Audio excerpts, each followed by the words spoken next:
കൂടുതൽ വാർത്തകളും വീഡിയോകളും കാണാൻ ഈ ചാനൽ സബ്സ്ക്രൈബ് ചെയ്യുക. കൂടെ ബെൽ ബട്ടൺ അമർത്തുക. Please subscribe our channel. നമസ്കാരം. എല്ലാ മാന്യ പ്രേക്ഷകർക്കും എൻ്റെ വിനീതമായ സ്വാഗതം. നമ്മളെല്ലാവരും പറയാറുണ്ട് ശ്രീ എന്ന് പറഞ്ഞാൽ മഹാലക്ഷ്മി എന്ന, ഹരി ശ്രീ ഗണപതി നമ എന്ന് കേട്ടില്ലേ? അതിൽ ശ്രീ എന്ന് പറഞ്ഞാൽ, അപ്പം ഒരു കാര്യം കൂടെ പറയാം. ഹരി ശ്രീ ഗണപതി ഹ എന്ന അക്ഷരത്തിന് എല്ലാ അക്ഷരങ്ങൾക്കും മന്ത്രങ്ങളിലും അതാണ് ശക്തി. അത് മന്ത്രം പഠിക്കണമെന്ന് പറയുന്നതിൻ്റെ കാരണം അതാണ്. ഹ എന്ന അക്ഷരം മഹാവിഷ്ണുവായിട്ട് അങ്ങനെ ഒരു പദ്യ പ്രമാണമുണ്ട്. കാരണം എന്താണെന്ന് ചോദിച്ചാൽ ഓരോ അക്ഷരങ്ങൾക്കും ഓരോ അതിദേവതകളുണ്ട് എന്ന് സാരം. എന്ന് പറഞ്ഞ പോലെ ശ്രാ എഴുതി ഇങ്ങനെ വള്ളിയിടുന്ന സാധനം ശ്രീ എന്ന് പറഞ്ഞാൽ ഐശ്വര്യം എന്നാണ്, സമ്പൽ സമൃദ്ധി എന്നാണ്. നമ്മൾ ഒരുപാട് വ്യാകരണം പഠിക്കുന്ന, മലയാളത്തിലെ വ്യാകരണം പഠിക്കുന്നുള്ള തകണം ജഗണം മകണം ഇങ്ങനെയൊക്കെ ഇല്ലേ? ഇന്ന വൃത്തം, ഇന്ന കാര്യങ്ങളൊക്കെ എന്നുള്ള ഓരോ കാര്യങ്ങൾ മലയാളത്തിൽ കൊടുത്തിട്ടുണ്ട്. അതിൽ ശ്രീക്ക് ഭയങ്കര പ്രത്യേകതയാണ്. ശ്രീ എന്ന് പറഞ്ഞാൽ മഹാലക്ഷ്മിയാണ്, ഐശ്വര്യമാണ്. നമ്മുടെ പ്രപഞ്ചത്തിലെ മൂന്നും കൂടിയതാണ് ശ്രീ എന്ന് പറയുന്നത്. ഷായ രായ ഈയെ. ഷാ എന്ന് പറഞ്ഞാൽ ഷാ എഴുതി മേളിൽ കുനിപ്പിടുക, രാ എഴുതി കുനിപ്പിടുക, ഈ എഴുതി കുനിപ്പിടുക, ഇങ്ങനെ ഷായ ഈയെ റിയെ, ഇത് മൂന്നും കൂടെ ചേർന്നതാണ് ശ്രീ എന്ന വാക്ക്.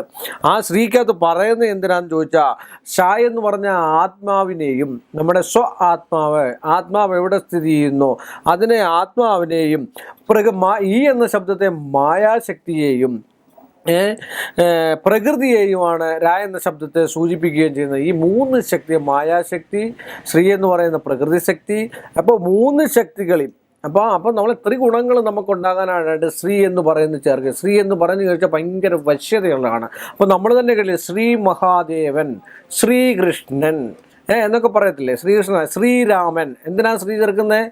അത് സത്യത്തിൽ സ്ത്രീലിംഗം പുല്ലിംഗം ആക്കാൻ പാടില്ല. നമ്മളൊക്കെ പറയാറുണ്ട് സ്ത്രീകൾക്ക് ശ്രീമതി എന്ന് ചേർക്കണമെന്ന്. അതിന് വലിയ കാര്യമൊന്നുമില്ല. ശ്രീയാണ് ചേർക്കേണ്ടത്, ശ്രീ തന്നെ ചേർക്കണം. ശ്രീ എന്ന് പറയുന്നത് സ്ത്രീലിംഗത്തിൽപ്പെട്ടതാണ്. സ്ത്രീലിംഗത്തിൽപ്പെട്ട അക്ഷരമാണ് ശ്രീ എന്ന് പറയുന്നത്. അപ്പം ഞാൻ മുമ്പേ പറഞ്ഞ പോലെ ശ്രീ മഹാദേവൻ, അതുപോലെ ശ്രീ സരസ്വതി, ശ്രീ മഹാലക്ഷ്മി എന്നൊക്കെയാണ് പറയുന്നത്. അത് സ്ത്രീലിംഗത്തിൻ്റെ കൂടെ തന്നെ സ്ത്രീലിംഗമാണ് ചേർക്കുന്നത്. അപ്പോൾ എന്ന് പറഞ്ഞ പോലെ ഒരു പുരുഷൻ്റെ നാമധേയത്തിൻ്റെ കൂടെ ശ്രീ ഏറ്റവും ആദ്യം ചേർത്ത് കഴിഞ്ഞാൽ എല്ലാ അഷ്ടൈശ്വര്യങ്ങളും ഉണ്ടാകാനുള്ള സാധ്യതയുണ്ടെന്നാണ് പറയുന്നത്. അതുകൊണ്ടാണ് നമ്മൾ നോട്ടീസൊക്കെ അടിക്കുമ്പോൾ ശ്രീ എന്ന് ചേർക്കുന്നത്. എന്തിനാ? ഐശ്വര്യവും സമ്പൽസും. അത് കേൾക്കുമ്പോൾ തന്നെ ഒരു ഇമ്പമുണ്ട്, അത് കേൾക്കുമ്പോൾ തന്നെ ഒരു വശ്യശക്തി ഉണ്ട്. ശ്രീ മഹാദേവൻ, ശ്രീ നീലകണ്ഠൻ, ശ്രീലക്ഷ്മി, ഇങ്ങനെയൊക്കെയുള്ള കേൾക്കുമ്പോൾ തന്നെ മഹാലക്ഷ്മിയെ നമ്മുടെ മനസ്സിൽ തന്നെ വരും അല്ലേ? അതാണ് ശ്രീ എന്ന്. അതുകൊണ്ടാണ് ശ്രീ എന്ന് ചേർക്കുന്നത്. അപ്പോൾ പുല്ലിംഗം, അപ്പോൾ പ്രകൃതിയും മായയും എല്ലാം കൂടെ ചേരുന്നതായിട്ടുള്ള ഒരക്ഷരമാണ് ശ്രീ എന്ന് പറഞ്ഞാൽ, ഞാൻ മുമ്പേ പറഞ്ഞ പോലെ ഹരിശ്രീ ഗണപതികെ നമസ്തു എന്ന് പറഞ്ഞാൽ ആ ഓരോ അക്ഷരത്തിനും ഓരോ അതിദേവതകളുണ്ട് എന്ന് പറയുന്നുള്ളൊരു ദേവതയാണ് ശ്രീ. ആ ശ്രീ ചേർത്ത് വേണം നമ്മൾ 100% സംശയമില്ലാത്തതാണ് ശ്രീ ചേർത്ത് വേണം ഒരാളെ നമ്മൾ എന്താ പറയുക സംബോധന ചെയ്യാനും. ശ്രീ എന്ന് ചേർത്ത് നമ്മളിപ്പോൾ ഇംഗ്ലീഷാണെങ്കിൽ മിസ്റ്റർ ഇന്ന ആൾ, ഇവിടെ വരുന്ന ഒരു ക്യാമറാമാൻ ആണെങ്കിലോ അല്ലെങ്കിൽ ഇവിടെ വരുന്ന ചാനലിൻ്റെ ആളാണെന്ന് ചോദിക്കുക, ശ്രീ പ്രജിത്ത് എന്ന് പറയുന്നു, സുഖമാണോ എന്ന് ചോദിക്കും. അല്ലെങ്കിൽ മിസ്റ്റർ പ്രജിത്ത്, ഇംഗ്ലീഷിനാണ് മിസ്റ്റർ എന്ന് ചേർക്കും എന്ന് പറയുന്ന പോലെ ശ്രീ എല്ലാ നാമധേയത്തിൻ്റെ കൂടെ പൂർണ്ണത കൈവരിക്കുക. ആ ഒരു പേരിന് പൂർണ്ണത കൈവരിക്കണേ ശ്രീയുടെ ചേർത്തെങ്കിൽ മാത്രമേ കൈവരിക്കുള്ളൂ. പിന്നെ നമ്മൾ എന്താ പറയുക, ഒരു ബന്ധാവസ്ഥ അനുസരിച്ച് ഒരു എടാപോടാ ബന്ധം ഉണ്ടെങ്കിലൊക്കെ എന്തുകൊണ്ട് വിശേഷം, എന്താ കലേഷ് കുമാർ അല്ലെങ്കിൽ എന്താണെന്നൊക്കെ നമ്മൾ ചോദിക്കുന്നത്.